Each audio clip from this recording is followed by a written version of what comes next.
India's trade deficit expanded to a record high in November as the nation's import bill ballooned, particularly due to a rise in gold shipments. Now, India's exports in November contracted by nearly 4.85%. India's merchandise trade deficit widened to a record high of 39% in the month of November, according to data, of course, released by Commerce Department. This was mainly driven by a 4.3 times jump in inbound shipments of gold. Now, this trade deficit also shows declining exports and the pressure on the rupee. So what does this mean for the economy? To talk about this, joining us on the show is Shubhamoy Bhattacharjee, is a consulting editor at the Business Standard. Also with us is Mithali Nikore, founder and chief economist, Nikore Associate. Mithali, I want to come to you first. Thank you very much for taking time out. What are you really making of this widening trade deficit? It does look like Indians are buying gold at a pace never seen before. Thanks a lot for getting me onto this program. But I think that, there is actually a little bit of a cyclical impact that we are seeing with the exports, imports in this cycle. A lot of the gold that is actually being imported is not only for private consumption, but there is also a gold import that the RBI has commissioned in this cycle. And, the RBI is actually purchasing this gold for balancing and, creating more of a buffer for currency management. So there is some amount of gold that is actually not coming in for private consumption, but actually for for the Reserve Bank of India's purposes. It's also for other banks, because a lot of banks and financial institutions use gold as sort of like a backup, a sort of security, so to speak, and that is one of the major reasons for the surging gold imports in this particular month.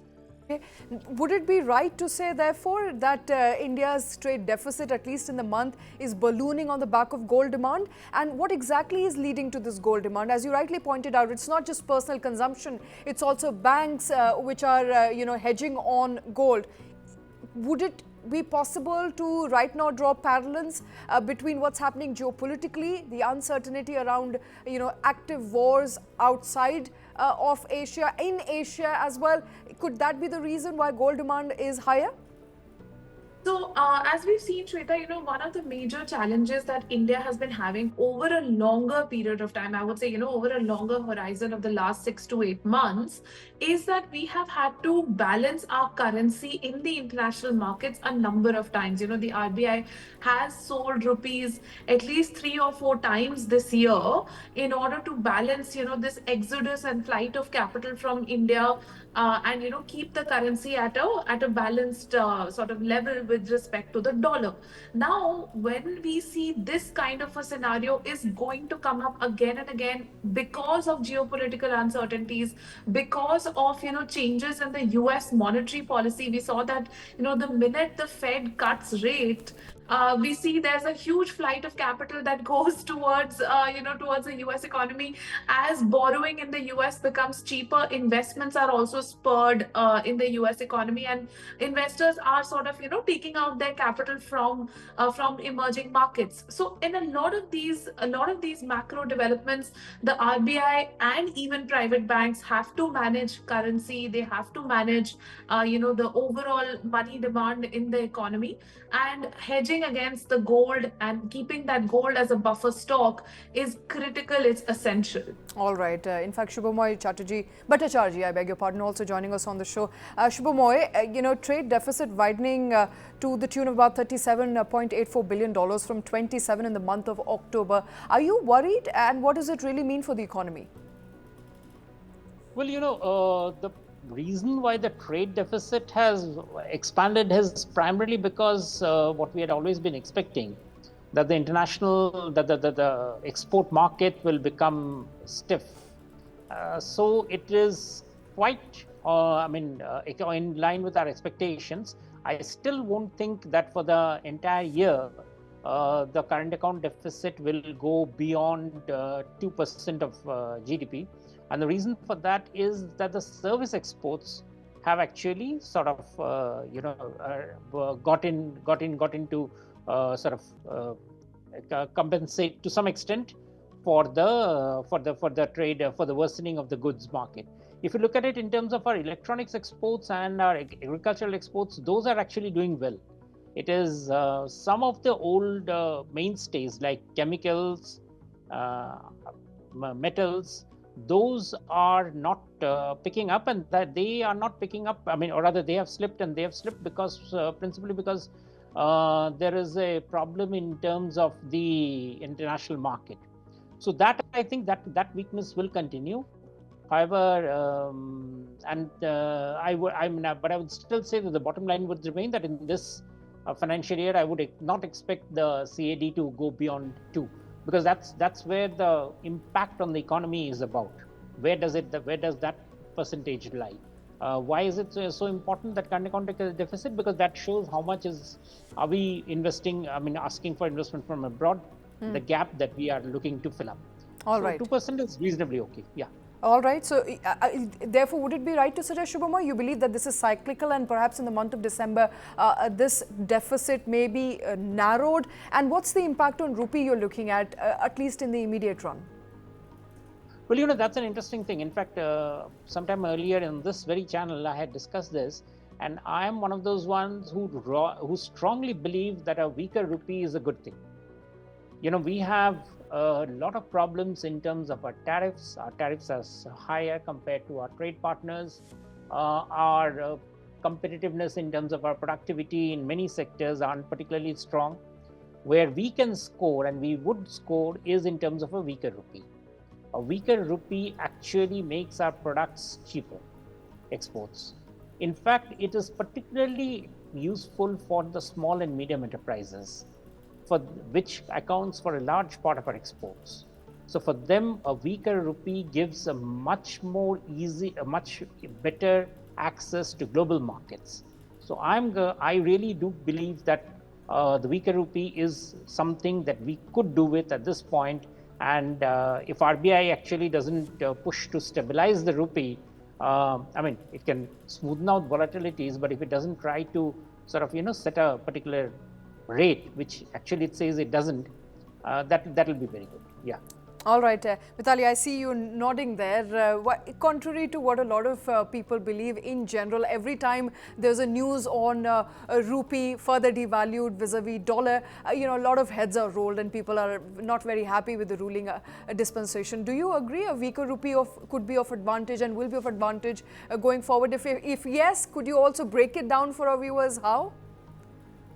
So if we think about it, from a pure economics point of view, every time you're trying to bring a foreign investor into India, I mean, I'm not even talking about trade right now, let's just talk about investment, which is something which is a big problem. We need to get more and more investment in the manufacturing space and the services space, and we need patient capital, right? Every time you try to get a foreign investor in, when you have a weaker rupee, you get more rupees to a dollar or more rupees to a pound, and therefore it becomes easier to get in even mid-scale investors, and even kickstart our venture capital economy, even to improve the entire trade and services, because even for the IT sector and financial services who are outsourcing, suddenly their services become cheaper in the global markets. So I do agree with with Sir when he says that a weaker rupee is actually better for Indian goods exports as well as for the services exports.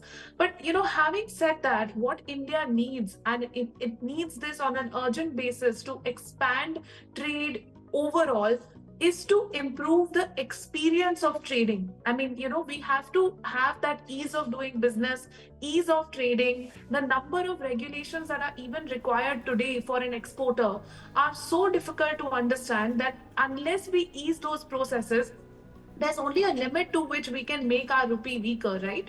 Without it sort of starting to impact our purchasing power in global markets. Even that's an important thing. If we are going to import something, a weaker rupee hurts us. So there's a level to which you can say, okay, let's have a weaker rupee. You can't put it below that level, because you're still buying oil in import markets. You're an importer of oil and gold. So All right. at the end of the day, this is important. All right. Shubhamoy, you said services exports are still robust. In fact, for the first time in the month of November, services exports have outpaced goods exports, despite the weaker demand globally for IT services company. What does it really tell you about where should India be headed and where should India really focus on going forward? That is, that's something that policymakers often try to think, but I would say that it's best to let every sector bloom. Our services sector is expanding not because of a what I should say, major policy thrust given to it, but because of lots of internal endogenous factors. And those have helped the economy, the services companies, especially, as you said, IT companies. Now there are other companies coming in. For instance, recently I was having a discussion with the insurance companies. Now there's a new business that has come up, which is that of surety bonds. And there are global companies also which are planning to tap into the Indian market. Now those are interesting developments which happen when market players are allowed the freedom. So just as we have allowed for most of the last few decades, the services sector, let it expand the way it expands. That's good for us. In exports, in goods exports, I mean, what Dipali says is absolutely correct. That the export, the trade experience, the experience of trading, which means basically reducing the cost of exports, should be a very major policy area. That is where policymakers can intervene.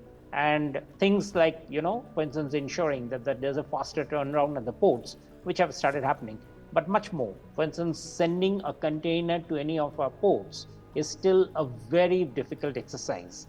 Getting the containers itself is even more difficult exercise. Right. Ensuring that there are so many other niggling problems that exporters face. And remember, these are not large exporters which have the entire terminal at their disposal.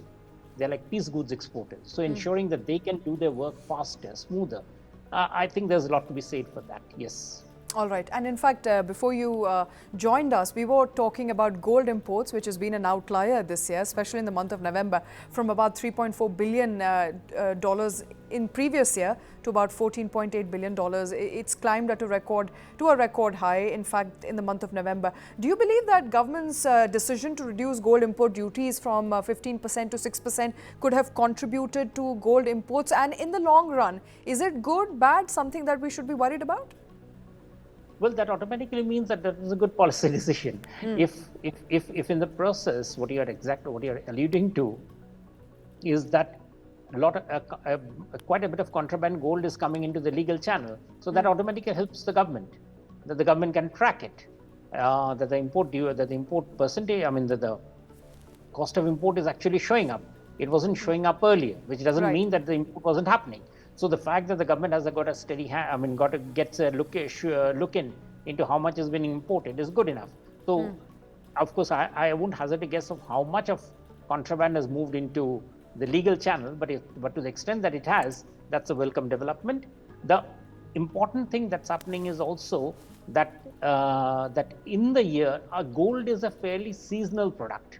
Right. So it doesn't really. I wouldn't expect that this rate of imports to sustain over the next quarter.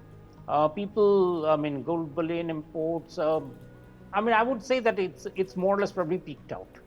Yeah. Okay. Mithali, Shadi season over, Diwali over, with all the crazy around New Year celebration, with all the party over by the end of January, do you believe the run towards gold will continue, or the cyclical effect will fade out now come January of 2025? So I honestly believe that, we have to look at each of the product imports exports from a 1 year cycle. We should not be looking at them month on month. The shortest period that we should look at is 1 quarter. That's the first thing. Second thing is, as I mentioned, the gold imports this time are not actually fully driven by private consumption demand, but also by institutional demand, particularly coming from the finance and banking sector. Right. So that's, the second reason. But, in India, they say one thing: the party is never over, right? So if we are done with Diwali, we'll have another set of festivals in January. We'll have Lodi, and we'll have Baisakhi, and we'll have Pongal, and we'll have a new set of festivals coming up, and we'll have Easter also. So there's never a dearth of festivals and consumption in India. But this particular spike in gold is definitely not related to private consumption expenditure. It is much more related to the finance sector. All right, we'll leave it at that. Shubhamay Bhattacharjee, Mithali Nikore, thank you very much, the two of you, for joining us on the show today.